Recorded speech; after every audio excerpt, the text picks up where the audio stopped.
Hello and welcome.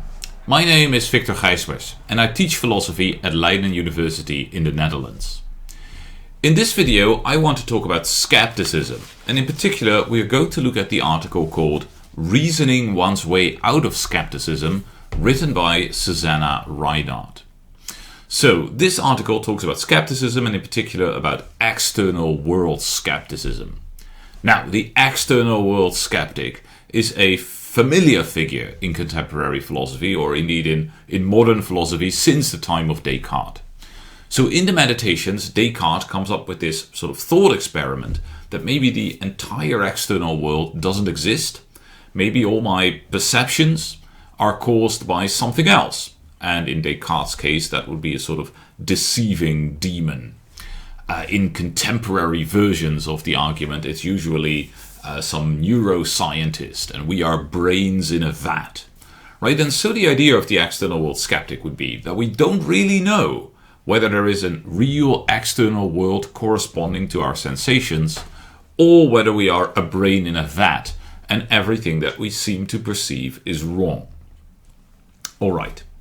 So in this article, Reasoning Our Way Out of Skepticism, or Reasoning One's Way Out of Skepticism, Susanna Rinard is going to present an argument against external world skepticism. And so we might believe that the purpose of the article is to show that external world skepticism is wrong. But that's not quite true. That's not quite what Rinard wants to do. So in order to show that external world skepticism is wrong, you would have to give a, let's say, watertight argument against external world skepticism. So an argument that any external world skeptic would have to accept, right? That doesn't leave any room open to defend external world skepticism. And that's not what Rinard is going to do. Rinard is going to make certain substantial assumptions, of which he's going to say, well, maybe you don't agree with that. It's possible for you not to agree with that. I think these are plausible assumptions, but they are philosophically controversial. And so her argument is not going to be a watertight argument against external world skepticism. Okay, so what is its purpose? Well, its purpose is to show that some external world skeptics, namely external world skeptics who share Rinard's assumptions, and those are all assumptions, she claims, that an external world skeptic might share, right? They don't presuppose the falsity of external world skepticism. So some external world skeptics, namely those who share Rinard's assumptions, would be persuaded by her argument and give up external world skepticism. Well, why is that interesting? Well, that's interesting because it's almost a standard point in contemporary discussions of skepticism that you cannot reason with a skeptic, right? So the idea would be that once you have succumbed to skepticism, no argument can get you out. And so what Rinard is going to do is she's going to argue that that's false. That, at least for this group of skeptics that she's going to be talking about in this article, there is an argument that can take them out of skepticism. And if that's possible for this group of skeptics, maybe it's also possible for other groups of skeptics. And, at the very least, we would have to concede that it's false, that skepticism is this closed system from which you cannot escape, and that we don't have to reason with skeptics. So that's the purpose. The purpose of the article is not so much to disprove once and for all external world skepticism. The purpose of the argument is to show that, hey, it is possible to reason with skeptics, at least with certain skeptics, and maybe you can even persuade them to sort of get rid of their skepticism. Okay, so let's see how that works. Well, Rinard's basic strategy is this. She's going to start from external world skepticism, and then she's going to argue that it ends up undermining itself. So, starting from an argument for external world skepticism, the idea is that we end up in a place where we have to reject the argument for external world skepticism. Okay, how does that work? Well, let's start by looking at a sort of standard classic argument for external world skepticism. Rinard gives a more detailed reconstruction of this argument, but here's my informal version. The skeptic points out, first, that our only source of evidence about the external world is our perception, our sensation. Okay. Then, second, that our perception cannot make a distinction between two different scenarios. Scenario 1, there really is an external world. Scenario 2, I am a brain in a vat. Right? Those are two scenarios, but my perception is not going to show me which of these two is true. Okay. Third, I can't reject either of these scenarios on sort of a priori grounds or in any other way. And so I have these two scenarios, both of which have to be taken seriously, and my only source of evidence, perception, can't distinguish between them. Well, says the external world skeptic, then we don't know which of these is correct. Right? And so I don't know whether there really is an external world or whether maybe I'm a brain in a vat. And if that's right, then I know basically nothing about the external world, because I might be a brain in a vat, right? And then everything would be wrong. And so I end up having basically no evidence or no reason to believe anything about the external world at all. Okay, that's the basic shape of the argument. And so the position that we're going to start out from is the position that, hey, somebody has accepted this argument, right? Let's assume that our external world skeptic was persuaded by this argument, the standard argument, and see what we can do with that, right? See how we can maybe develop a story that ends up with this skeptic having to reject this argument. Well, how would that work? Well, here's how it would work for Rinard. She says, well, if somebody accepts this argument, then they should also accept an argument that's almost the same, but it's not so much about the external world, it's about the past. Okay, it's about the past. How does that work? Well, our memory, right? When I seem to remember things, well, that's the only evidence I have for the past. Now, our memory cannot distinguish between two scenarios. Right? Scenario 1, these are genuine memories of a genuine past. Scenario 2, these are fake memories installed in me when this brain scientist created my brain. Okay. Well, I can't reject either of those scenarios on sort of a priori grounds, so I have to take them seriously. But, what seem to be my memories can't distinguish between these two scenarios, right? Are they real, or are they, just implanted in my brain by this brain scientist? How could I know based on my memories, right? And so I can't know whether my memories are real, and so I can't know anything about the past, and I have to be a skeptic about the past. Okay. So I think the parallel between the external world argument and the past argument they're very clear, right? In both cases, we take our only source of evidence and we say, well, it can't actually distinguish between these two scenarios, and so we don't know which of these scenarios is right. And so we can't know that there's an external world. We have to suspend judgment about that, and we can't know whether there's a real past, and so we have to suspend judgment about that too. Okay, so that's the first step in Rinard's argument. And she summarizes it like this. If it is rational to accept external world skepticism, then it is rational to accept skepticism about the past. Okay, but how does that help, right? I mean, we started with skepticism and now we are in even worse skepticism. Well, let's make it even worse. And so in the next section, Rinard is going to argue that if you are a skeptic about the past, you should also be a skeptic about complex reasoning. So what is complex reasoning? Well, complex reasoning is the kind of reasoning where you go through an argument that has several steps. And so you do it sort of step by step, right? You don't do it all at once. You go through it step by step. And at the end, you've seen that this conclusion follows from where you started. And so you can't oversee it in one sort of immediate insight. That's what makes it complex. Okay, Rinard says, well, at the end of a complex piece of reasoning, you are there with a conclusion. Why should you believe that conclusion?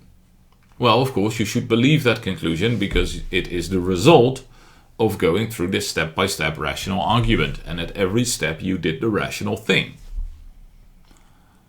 But, Rinard says, because this was a complex argument, you don't have it sort of in your mind in one insight.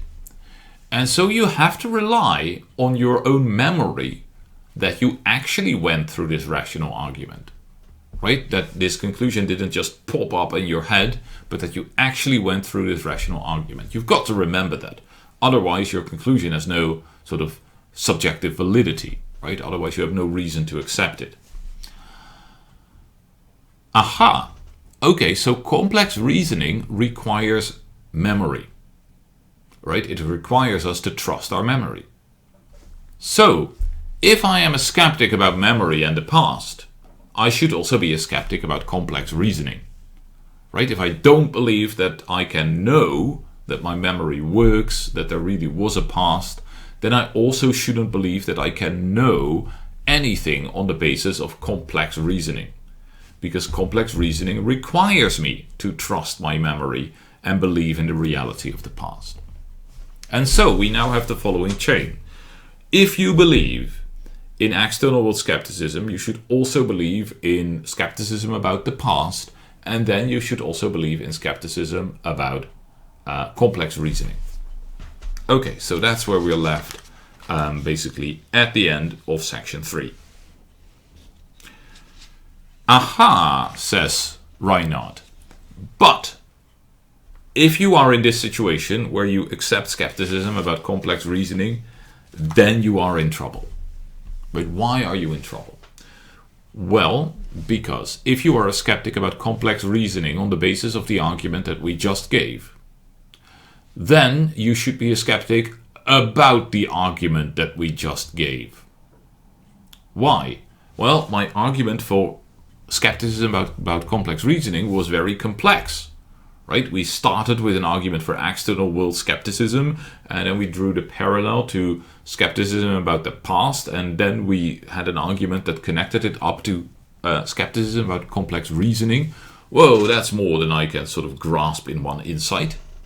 And if that's more than I can grasp in one insight, I was engaged in complex reasoning. And so if I end up with skepticism about complex reasoning, like a place where I don't believe that it's rational to ever accept the conclusions of complex reasoning, well, that is self-undermining. Because now I accept something on the basis of an argument, but what I accept is that this type of argument is not rational. Right? That I shouldn't believe things on the basis of that type of argument. And so I end up in an irrational place. I end up believing skepticism in complex reasoning on the basis of complex reasoning. And so I end up in a place that I rationally shouldn't be in. Because I end up in a place where I believe a conclusion on the basis of an argument, while at the same time I believe that argument to not be rationally compelling. So, what is the end result of this? Well, says Rinard, it means that if you accept skepticism about the external world, then you end up in a rationally impermissible place. And so skepticism about the external world leads to irrationality. And so if you want to be rational, you should stop at this. Before this first step, really, you shouldn't accept skepticism about the external world. Because skepticism about the external world leads us to irrationality. And the whole idea was that the skeptic was trying to be rational, right? I mean, they weren't sort of perversely accepting or adopting skepticism about the external world. Not at all. What they were doing is they were accepting an argument for skepticism about the external world. But now we see that accepting this argument leads to irrationality, and so we shouldn't do it. And so the skeptic should, at this point, go, okay, all right, I have to give up my entire skepticism. Right? And so we have reasoned our way out of skepticism. Well, that is sort of the first half of the article, and it's, in a sense, the main story. And the rest of the article is sort of Rinard trying to show that certain objections to an argument aren't very powerful. So some of those are interesting, but I won't be going into them like too much. So, for instance, Rinard is going to think about the possibility that there are beings who could oversee this entire argument for complex reasoning in sort of one insight. And she's going to wonder whether that means that, we should sort of, whether the possibility of such a being is relevant to us and should sort of change whether we do or do not accept the argument that she has presented against skepticism. And it's interesting, and it sort of leads to certain insights in, well, at least to the kind of assumptions that are going on here, and in how we ought to think about deferring to epistemic authorities. But I'm not going to go into that in much detail. So in section 7, she wonders whether it could actually be rational for us to suspend judgment about external world skepticism. Whether what we should do at the end of her argument is to say, okay, well then I don't know whether external world skepticism is true or not true. And she thinks that it's not something that we could do. So she presents an idea which she calls belief endorsement. And this is belief endorsement. It's the idea that rationality prohibits combinations of attitudes of the following kind. One believes P, but one takes some doxastic attitude other than belief towards the proposition that P is rational. So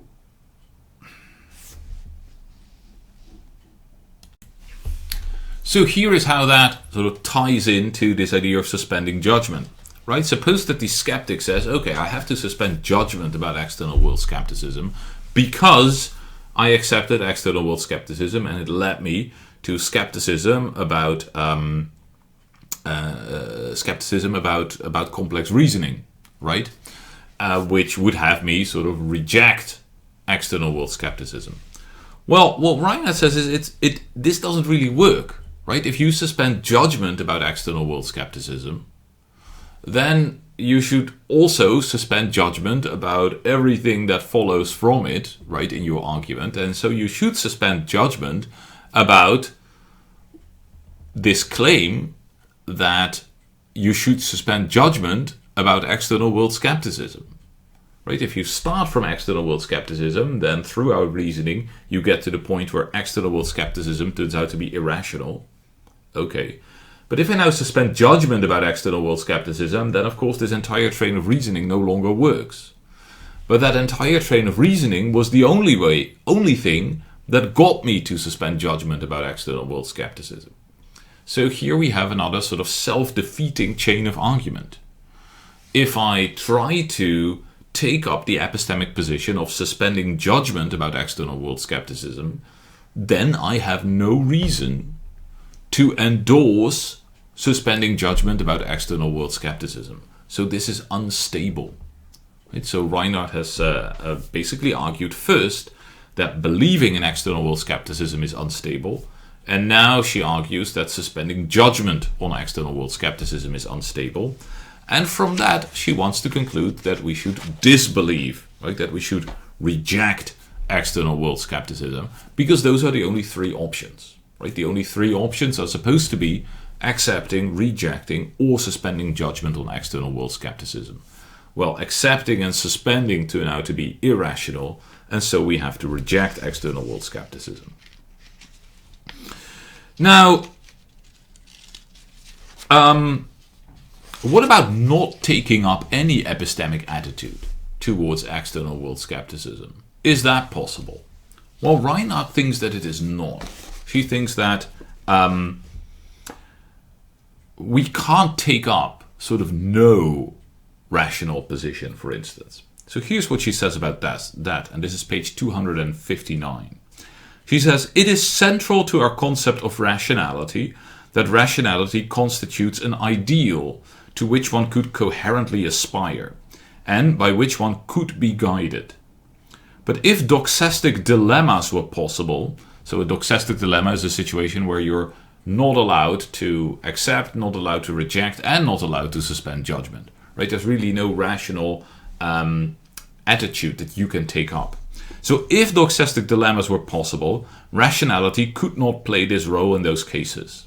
We cannot be guided by the voice of rationality if rationality tells us to neither believe nor disbelieve nor suspend judgment on P.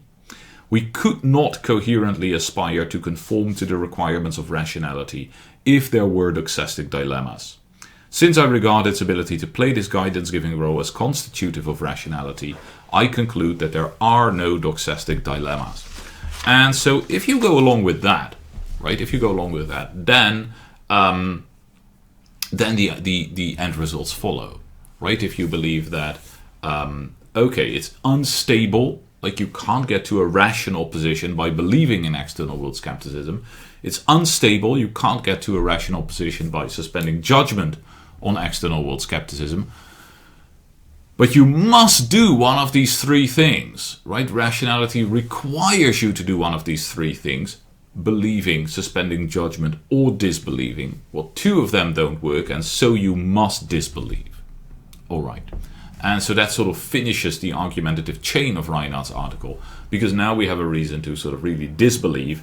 And so we have shown that external world skeptics, well, some kinds of external world skeptics, those who share the assumptions of Rinard, are going to end up disbelieving external world skepticism once they are given Rinard's argument. Okay. I just want to add one thing to that. So this is sort of my own perspective. This is no longer the article itself. It seems to me that this argument sort of against doxastic dilemmas is suspect. It is suspect because here we are sort of given a concept. So it's part of the concept of rationality. We are told that it constitutes an ideal to which one could coherently aspire and by which one could be guided. Well, that might be the concept or the ideal, but what guarantees that reality is going to allow us to apply this concept? Right? I mean, I can have a concept, I can think up whatever concept I want, but that doesn't really prove that this concept corresponds to anything in reality. So what if it turns out that rationality is only a contingently possible ideal, right? That there could be situations, and maybe even must be situations, if we sort of think things through, where the demands of rationality are impossible to fulfill. Well, I have written about the paradox of predictability, and I think in certain cases involving the paradox of predictability, this is exactly what happens. You cannot take up a rational attitude. And so in particular, well, here's a bit of this like weird situation, but we were already talking about brains in vats, so we can talk about this as well. Suppose that oh, wait a second. Sorry for that. So here's the kind of situation I'm thinking about. This neuroscientist has sort of created a device. Let's say it's a helmet that's on my head, and on top of the helmet is a little light that I can't see. And the helmet has been created like this. If I believe that the light is on, then it's off, right? It detects my brain state. If I believe that the light is off, it's on. And if I suspend judgment, it's also on.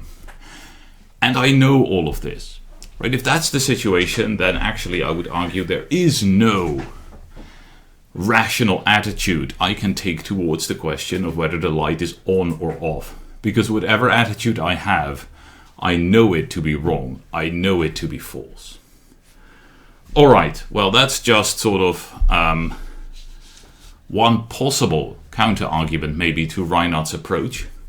Whether that's enough to sort of create doubts about her approach depends on whether you think that there are some skeptics who would disagree with me and who would agree with Rinard, right? And if there are some skeptics who would agree with Rinard, well, that's enough for her argument to go through, given her particular purpose in this article. All right, thank you, and see you in another video.